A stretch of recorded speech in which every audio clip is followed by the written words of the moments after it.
नमस्कार, एनटिभी कोहलपुर समाचारमा स्वागत छ। म पुरुषोत्तम सापकोटा। सुरुमा प्रमुख समाचार। नेपालमा कोरोना भाइरसबाट संक्रमित हुनेको संख्या 45,000 माथि। आज 1041 जना थपिए, थप 9 जनाको मृत्यु। व्यवसाय सञ्चालन गर्न पाउने गरी रूपन्देहीमा लकडाउनको नियम परिवर्तन। सुरक्षा मापदण्ड भने अनिवार्य पालना गर्न आग्रह। रोल्पाको व्यापारिक केन्द्र सुलीचौरमा चहल पहल बढ्दै। लकडाउनपछि व्यवसाय चल्न थालेपछि व्यापारीहरू खुसी। देशमा रोजगारी नभएपछि संक्रमणकै बीच नेपालीहरू भारत जान थाले। कैलालीको त्रिनगर नाका हुँदै सिमला जानेहरू बढे। र रुसमा विकास गरिएको कोरोना विरुद्धको खोप परीक्षणको प्रतिक्रिया देखिन सुरु। सहभागीको शरीरमा एन्टिबडी विकसित भएको वैज्ञानिकहरूको दाबी। समाचार अब विस्तारमा। नेपालमा कोरोना भाइरसबाट संक्रमण हुनेको संख्या 45,000 माथि पुगेको छ। आज थप 1041 जनामा संक्रमण देखिएको हो। यो सहित संक्रमित हुनेको संख्या 45,277 जना पुगेको छ। पछिल्लो 24 घण्टामा देशभर 9 जना कोरोना संक्रमितको मृत्यु भयो भने मृत्यु हुनेको कुल संख्या 280 पुगेको छ। शनिबार नेपालमा 1041 जना कोरोनाका नयाँ संक्रमितहरू थपिएका छन्। स्वास्थ्य तथा जनसङ्ख्या मन्त्रालयका प्रवक्ता डाक्टर जागेश्वर गौतमका अनुसार देशका विभिन्न प्रयोगशालामा 12,473 जनाको पीसीआर परीक्षण गर्दा यी व्यक्तिहरूमा कोरोना भाइरसको संक्रमण पोजिटिभ देखिएको हो। यो सँगै नेपालमा हाल कोरोना संक्रमितको कुल संख्या 45,277 पुगेको छ। अहिले देशभर 17,870 जना कोरोनाका सक्रिय संक्रमित रहेका छन्। पछिल्लो 24 घण्टामा कोरोना संक्रमणबाट निको हुनेको संख्या 1,566 रहेको छ। यो सँगै हाल नेपालमा डिस्चार्ज हुनेको संख्या 27,127 रहेको छ। नेपालमा कोरोना संक्रमणबाट मुक्त हुने दर 60% रहेको छ। पछिल्लो 24 घण्टामा 9 जनाको मृत्यु भएको छ। यो सँगै देशभर कोरोना संक्रमणबाट मृत्यु हुनेको संख्या 280 पुगेको छ। हाल देशभर 6,561 क्वारेन्टाइनमा रहेका छन्। त्यस्तै देशभर संस्थागत आइसोलेसनमा 9,866 रहेका छन् भने होम आइसोलेसनमा 8,004 रहेका छन्। त्यस्तै प्रदेशगत विवरण अनुसार सुदूरपश्चिम प्रदेशमा पछिल्लो 24 घण्टामा 42 जनामा कोरोना संक्रमण पुष्टि भएको छ।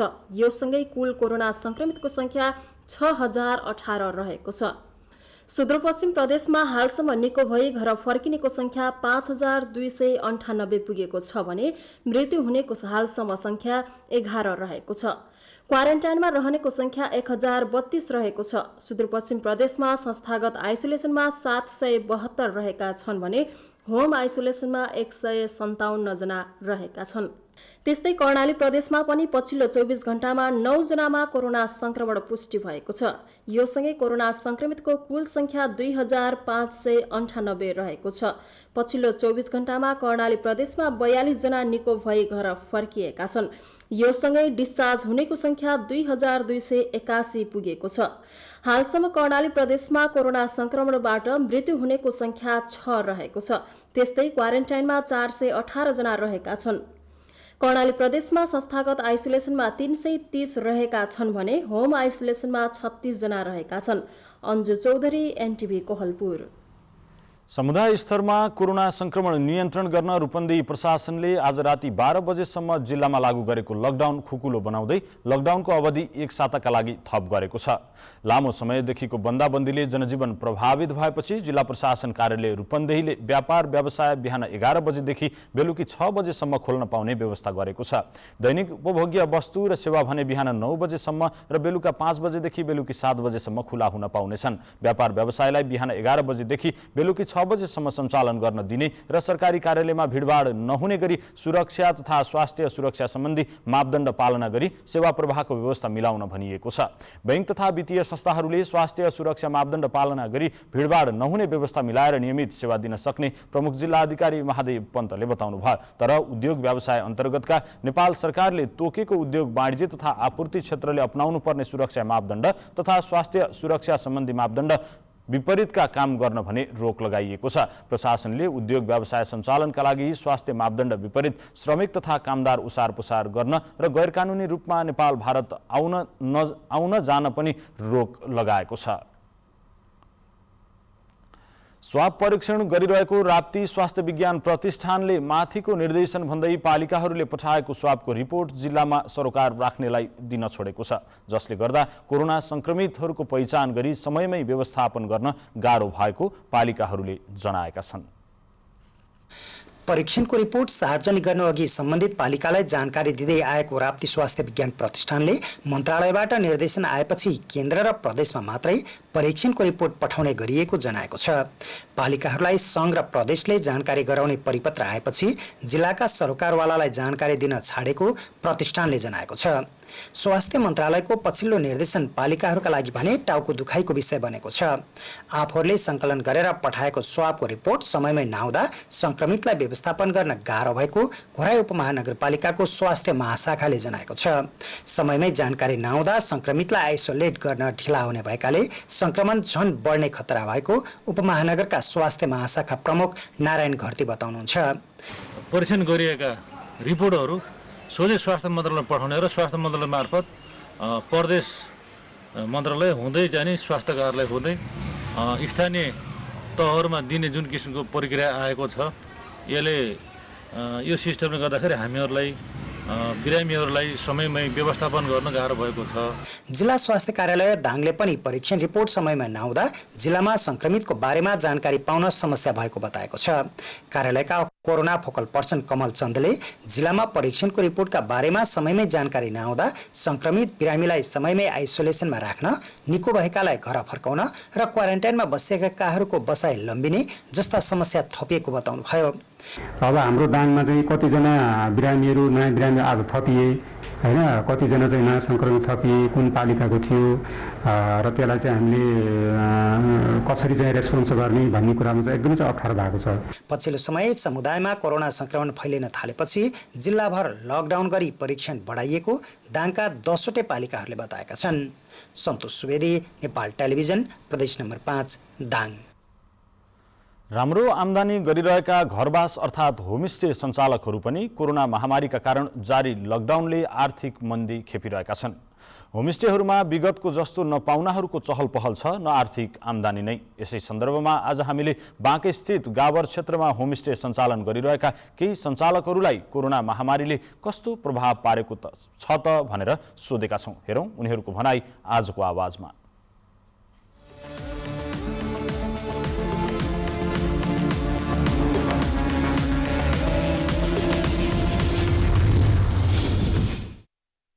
असर त धेरै नै छ सर। अब के गरौँ, बिजनेसमा अब फाटाफुट व्यापार हुन्थ्यो, त्यसमा पनि अहिले लकडाउनले गर्दाखेरि धेरै कम भएको छ। अब दिन काट्ने बाटो मात्रै भइरहेछ, अब खासै व्यापार छैन, धेरै लो छ।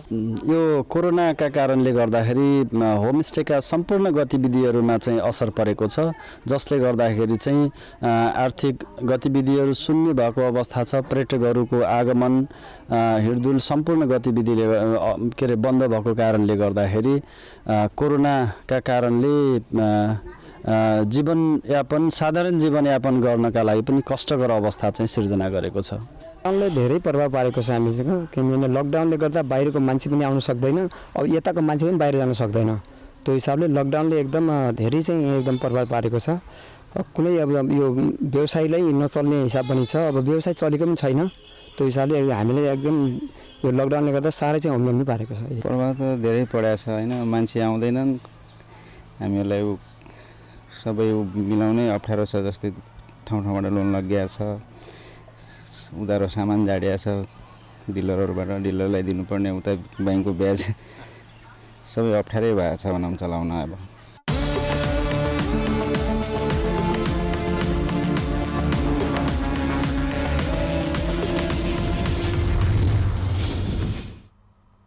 समाचारको क्रम जारी नै छ। अहिलेलाई एकैछिनको विश्राम।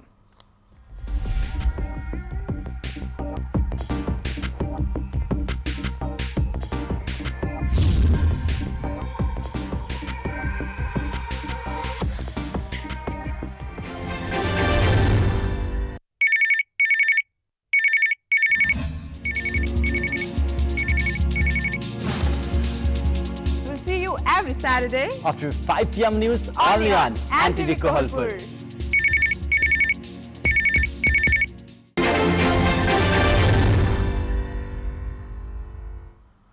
विश्रामपछि समाचारमा पुनः स्वागत छ। अब बाँकी समाचार। कर्णाली प्रदेशको मन्त्री परिषद बैठकले नाकामा खटिएका स्वास्थ्यकर्मीहरूको म्याद थप गरेको छ। मुख्यमन्त्री तथा मन्त्री परिषदको बैठकले कोरोना रोकथाम तथा प्रतिकारका लागि कर्णाली प्रदेशका 5 वटा नाकामा खटाइएका स्वास्थ्यकर्मीहरूको म्याद थप गर्ने निर्णय गरेको हो। 5 नाकामा खटाइएका 32 जना हेल्थ असिस्टेन्ट र 26 जना स्टाफ नर्स तथा अनमी गरी 58 जना स्वास्थ्यकर्मीहरूको करार सम्झौताको म्याद असोज मसान्तसम्म थप गर्ने निर्णय गरेको भूमि व्यवस्था, कृषि तथा सहकारी मन्त्री एवं प्रवक्ता विमला केसीले बताउनु भयो। उहाँका अनुसार कोरोनाको संक्रमण अहिलेकै जस्तो अवस्थामा रहे 2078 असार मसान्तसम्म थप्न सकिने निर्णय पनि बैठकले गरेको छ। बैठकले कोरोना रोकथाम तथा प्रतिकारका लागि प्रदेशका विभिन्न जिल्लामा खटिएका 176 जना सामुदायिक नर्सहरूको पनि म्याद 6 महिना थप गरी साबिक बमोजिमकै काममा खटाउने निर्णय गरेको छ। बैठकले सामाजिक विकास मन्त्रालयको कार्य सञ्चालन र कार्यान्वयन कार्यविधि 2077, भूमि व्यवस्था, कृषि तथा सहकारी सम्बन्धी कार्यक्रम सञ्चालन तथा व्यवस्थापन एकीकृत कार्यविधि 2077 स्वीकृत गरेको छ। कर्णाली प्रदेश प्रहरी सम्बन्धी व्यवस्था गर्न बनेको विधेयक 2077 लाई मन्त्री परिषद, प्रशासन तथा विधेयक समितिमा पठाएर समितिको निर्णय अनुसार गर्ने निर्णय पनि गरिएको प्रवक्ता केसीको भनाइरहेको छ। पूर्वी रोल्पाको व्यापारिक केन्द्र सुलीचौरमा आजभोलि बिस्तारै चहल पहल हुन थालेको छ। कोरोना महामारीका कारण ठप्प भएको व्यापार व्यवसाय बिस्तारै खुल्न थालेपछि व्यापारीहरूमा केही आशा पलाएको छ। सामान्य अवस्थामा अत्यधिक चहल पहल हुने रोल्पाको व्यापारिक केन्द्र सुलीचौर बजार बिस्तारै पुरानो लयमा फर्किन थालेको छ। अघिल्लो वर्ष यतिखेर दशैंको सामान किन्न भिडभाड हुने यो बजार अहिले भने सुनसान जस्तै छ। पूर्वी रोल्पाको सुनिल स्मृति गाउँपालिका, लुङ्ग्री गाउँपालिका, सुनचहरी गाउँपालिका र थबाङ गाउँपालिकाको उवाबाट समेत स्थानीयहरू सुलीचौर बजारमा किनमेल गर्न आउने गर्छन्। तर यस वर्ष भने कोरोनाका कारण व्यापार व्यवसाय खासै नभएको बताउनुहुन्छ रोल्पा उद्योग वाणिज्य सङ्घका पूर्व अध्यक्ष बालकृष्ण सुवेदी। यो लकडाउनको कारणले व्यापार त्यति धेरै चाहिँ छैन। पहिला त धेरै गाविसको पहिला गाविसको सेन्टर हो। अहिले पनि 2-3वटा चाहिँ गाउँपालिकाको सेन्टर नै हो। पहिला चाहिँ व्यापार राम्रो हुन्थ्यो। यो कोभिड-19 को प्रभाव परेदेखि लकडाउन पनि भयो, व्यापार चाहिँ त्यति धेरै राम्रो छैन। लामो समयसम्म लकडाउनका कारण पूर्ण रूपमा बन्द भएका बजार हाल बिस्तारै खुल्न थालेको छ। रोल्पामा पछिल्लो समय कोरोना संक्रमितको संख्या शून्य भएकाले पनि अब बिस्तारै स्वास्थ्य सतर्कता अपनाएर व्यापार व्यवसाय सञ्चालन गर्नुपर्ने सुवेदीको भनाइ छ। आर्थिक रूपले पनि व्यक्तिलाई पनि नकारात्मक प्रभाव पार्छ, व्यक्तिलाई पारेपछि राज्यलाई पनि परिहाल्छ हैन। त्यो हुनाले बरु अब सुरक्षित तरिकाले व्यापार व्यवसाय गर्दा ठिक हुन्छ भन्ने नै हो। तर अब पहाडतिरको व्यवसायीहरू, पहाडतिरका जनता अब सबैसँग पर्याप्त साधन स्रोत नहुन सक्छ। सुरक्षित गर्ने भन्दै नसकिने अवस्था पनि हुनसक्छ। किनभने 2-4 दिन हामीले तीजको अगाडितिर अलिअलि हेर्यो कि मान्छेको धेरै भिडभाड पनि भयो। 1-2 दिन चाहिँ धेरै सुरक्षाका उपायहरू अपनाउन पनि गाह्रो हुन्छ। तर हामीले चाहिँ अब प्रयास गर्नुपर्छ। हाल लकडाउन पनि खुलेको र चाडपर्वको समय पनि सुरु हुन थालेकाले बजारमा बिस्तारै चहल पहल बढ्न थालेको छ। यस्तो अवस्थामा कोरोनाको जोखिम कायमै भएकाले व्यापार व्यवसाय गर्दा वा ग्राहकले पनि किनमेल गर्दा मास्कको प्रयोग तथा स्वास्थ्य मापदण्डको पालना भने गर्न आवश्यक छ। माधव कुमार ओली, नेपाल टेलिभिजन, प्रदेश नम्बर 5, रोल्पा। कैलालीको त्रिनगर नाका हुँदै केही दिन यता कामको खोजीमा नेपाली कामदारहरू भारत जान थालेका छन्। घरमा बसेर परिवार पाल्न कठिनाई भएपछि कोरोना भाइरसको संक्रमणकै बीचमा भारतमा जान नेपालीहरू बाध्य भएका हुन्। कैलालीको त्रिनगर भन्सारबाट केही दिन यता कामका लागि भन्दै करिब 2000 नेपालीहरू भारतको सिमलातर्फ लागेका छन्। अहिले स्याउ टिप्ने समय भएकाले सिमलामा जान थालेको उनीहरूको भनाइ छ। उनीहरूलाई भारतीय ठेकेदारहरूले नेपाल भारत नाकासम्म यातायातका साधनहरू पठाउने र नेपाली कामदारहरू लैजाने गरेका छन्। दाङका मोतीलाल बयकले बन्दले परिवार पाल्न अप्ठ्यारो भएपछि आफू पनि स्याउ टिप्न भारतको सिमलामा जान लागेको बताउनु भयो। गाउँमै केही आय आर्जनको उपाय नभएपछि बाध्य भएर कामको खोजीमा भारत जानु परेको उनीहरूको भनाइरहेको छ। रुकुम पश्चिमको मुसीकोटमा रहेको जन्ती हराएको लेक पर्यटकीय गन्तव्यको रूपमा सम्भावना बोकेको स्थान भए पनि ओझेलमा परेको छ। ऐतिहासिक स्थलको रूपमा समेत चिनिएको जन्ती लेकमा पर्यटन प्रवर्धन सम्बन्धी कुनै पनि पूर्वाधार बनेका छैनन्। वडा नम्बर 1 र 5 को भूभागमा पर्ने जन्ती ओलपिएको लेक वर्षौंदेखि ओझेलमा पर्दै आएको छ। ऐतिहासिक महत्त्वका रूपमा चिनिएको जन्ती लेकमा पर्यटन प्रबन्धन सम्बन्धी कुनै पनि पूर्वाधार नबनेकाले ओझेलमा परेको स्थानीयको भनाइ छ। समुद्री सतहदेखि करिब 2600 मिटर उचाइमा रहेको जन्ती ओलपिएको लेकमा सत्ययुगमा रुकुमकोटबाट जाजरकोटका लागि जन्ती हिडेको समूह बास बसेकै अवस्थामा एकाएक ओलपिएको किम्वदन्ती रहेको छ। तर पनि यसको संरक्षण र प्रचार प्रसारमा सरकारवाला निकायले ध्यान नदिएको मुस्कोटवासीको भनाइ छ। स्थानीय गोविन्द केसीले जन्ती ओलपिएको ठाउँलाई अब पर्यटकीय क्षेत्रको रूपमा विस्तार गर्न मुस्कोट नगरपालिकाले नै केही भौतिक पूर्वाधार निर्माण गरिदिनुपर्ने बताउनुहुन्छ।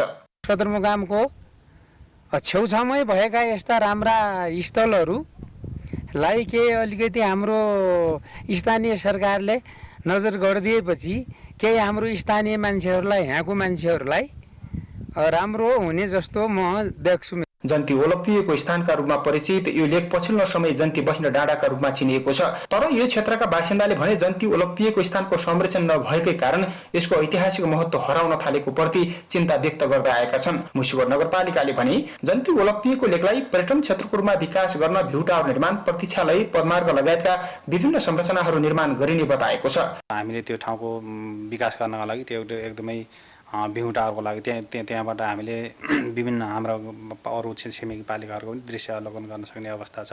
सदरमुकाम मुस्कोटबाट 2 घण्टाको उकालोमा पैदल यात्रा पश्चात पुग्न सकिने जन्ती लेकबाट रुकुम लगायत छिमेकी जिल्लाका विभिन्न स्थान र उच्च हिमाली क्षेत्रहरू अवलोकन गर्न सकिन्छ। यसअघि प्याराग्लाइडिङको समेत सफल परीक्षण भइसकेको जन्ती ओलपिएको स्थानलाई साहसिक पर्यटनको रूपमा विकास गर्न सके बाह्य तथा आन्तरिक पर्यटकका लागि प्रमुख रोजाइ बन्न सक्ने कतिपयको बुझाइ छ। अमर राजपुन, नेपाल टेलिभिजन, रुकुम। समाचारको क्रम जारी नै छ, एकैछिनको विश्राम।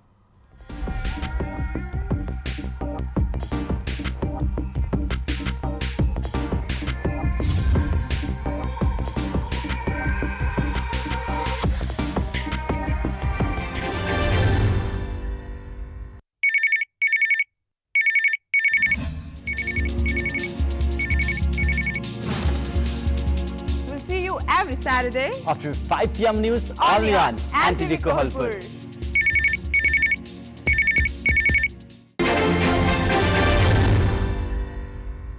तपाई एनटीभी कोहलपुर हेर्दै हुनुहुन्छ। अब बाँकी समाचार।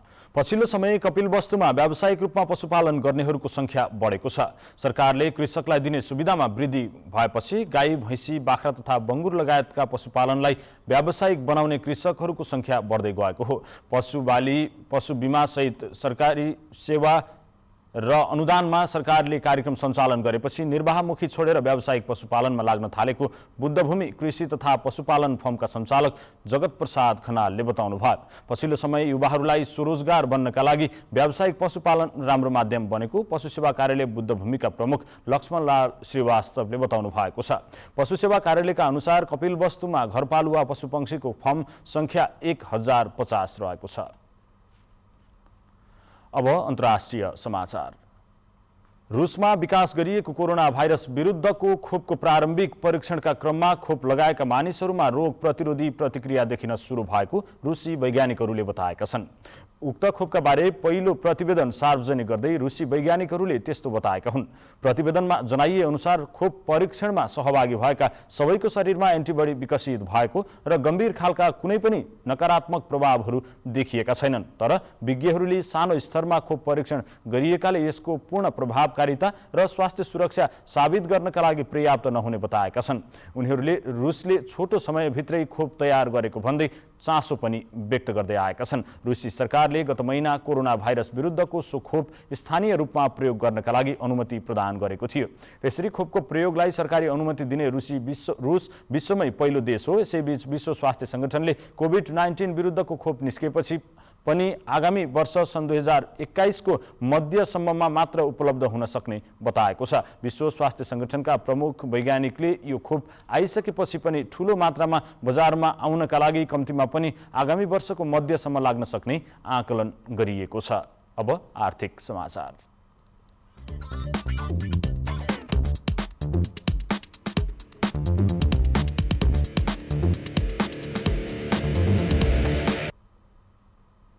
सल्यानमा यो वर्ष खाद्यान्न अभाव नहुने भएको छ। जिल्लामा अन्नबाली, धान, गहुँ र मकै उत्पादन राम्रो भएपछि यो वर्ष खाद्यान्न अभाव नहुने भएको हो। कृषि विकास कार्यालय सल्यानले सार्वजनिक गरेको तथ्याङ्कमा गत वर्षमा 97,664 मेट्रिक टन खाद्यान्न उत्पादन भएको छ। उत्पादन भएको खाद्यान्न मध्ये घरेलु मादक पदार्थ उत्पादनमा 4,883 मेट्रिक टन र पशु आहारमा 29,279 मेट्रिक टन खाद्यान्न प्रयोग हुने गरेको छ। खाद्यान्नको रूपमा 54,738 मेट्रिक टन खाद्यान्न प्रयोग गरिँदै आएको कृषि विकास कार्यालय सल्यानका सूचना अधिकारी रेशम बहादुर बस्नेतले बताउनुभयो। अब खेल समाचार।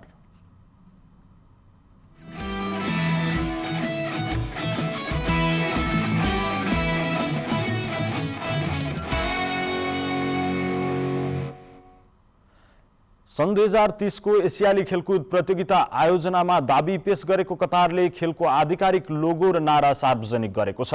सन् 2022 को विश्वकप फुटबलको आयोजना गर्ने तयारी गरेको कतारले 2030 को 21औं एसियाली खेलकुद प्रतियोगिता राजधानी सहर दोहाले गर्ने दाबी यस अघि नै गरिसकेको छ। एसियाली खेलकुदको नारा योर गेटवे राखिएको छ भने लोगोले भने कतारको परम्परा, आधुनिकताको संयोजन र एसियाको स्थायी विरासतको साथ जादुई खेलको आयोजना गर्ने प्रतिबद्धतालाई प्रतिबिम्बित गरेको जनाइएको छ।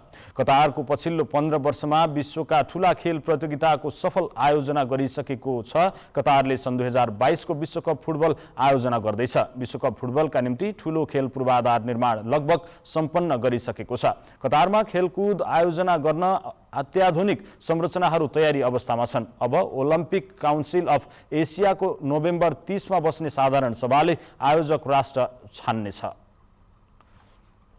Caribbean Premier League CPL T20 क्रिकेटको सेमिफाइनल खेल आजबाट सुरु भएको छ। नेपाली राष्ट्रिय टोलीका लेग स्पिनर सन्दीप लामिछाने सम्मिलित जमैका तलवारबाजले आज 9औं खेल खेल्दैछ। ट्रिनिडाड एन्ड टोबागोमा जारी CPL-मा नेपाली समयअनुसार राति 12 बजे जमैकाले बार्बाडोस विरुद्ध प्रतिस्पर्धा गर्दैछ। मैदान उत्रिँदै गर्दा जमैका चौथो जितको खोजीमा हुनेछ भने बार्बाडोस तेस्रो जित निकाल्ने लक्ष्यका साथ मैदान उत्रिँदैछ।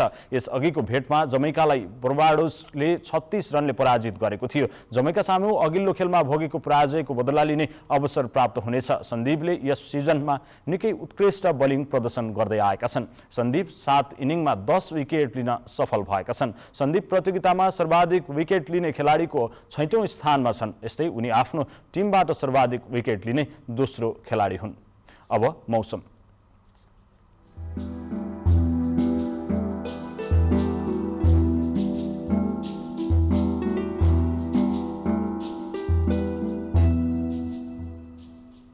हाल मनसुनी न्यूनचापीय रेखा नेपालभन्दा केही पर दक्षिणतर्फ अवस्थित रहेका कारण सुदूरपश्चिम प्रदेशमा पूर्णतया बदली भई बाँकी प्रदेशहरूमा आंशिकदेखि सामान्यतया बदली भइरहेको छ।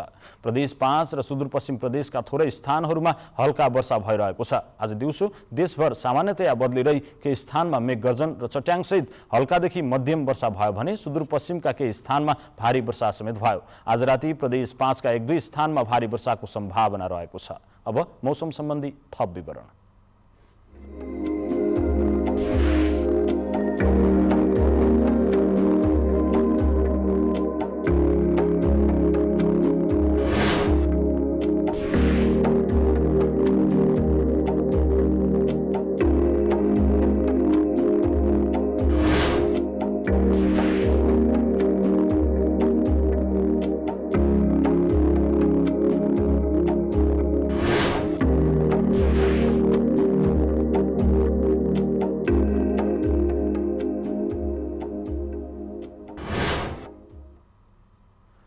समाचारको अन्त्यमा प्रमुख समाचार पुनः एकपटक। नेपालमा कोरोना भाइरसबाट संक्रमित हुनेको संख्या 45,000 माथि। आज 1,041 जना थपिए, थप 9 जनाको मृत्यु। व्यवसाय सञ्चालन गर्न पाउने गरी रूपन्देहीमा लकडाउनको नियम परिवर्तन, सुरक्षा मापदण्ड भने अनिवार्य पालना गर्न आग्रह। रोल्पाको व्यापारिक केन्द्र सुलीचौरमा चहल पहल बढ्दै, लकडाउनपछि व्यवसाय चल्न थालेपछि व्यापारीहरू खुसी। देशमा रोजगारी नभएपछि संक्रमणकै बीच नेपालीहरू भारत जान बाध्य। कैलालीको त्रिनगर नाका हुँदै सिमला जानेहरू बढे। र रुसमा विकास गरिएको कोरोना विरुद्धको खोप परीक्षणको प्रतिक्रिया देखिन सुरु, सहभागीको शरीरमा एन्टिबडी विकसित भएको वैज्ञानिकहरूको दाबी। हवस् त अहिलेलाई समाचारको सिलसिला यति नै, बिदा दिनुहोस्, नमस्कार।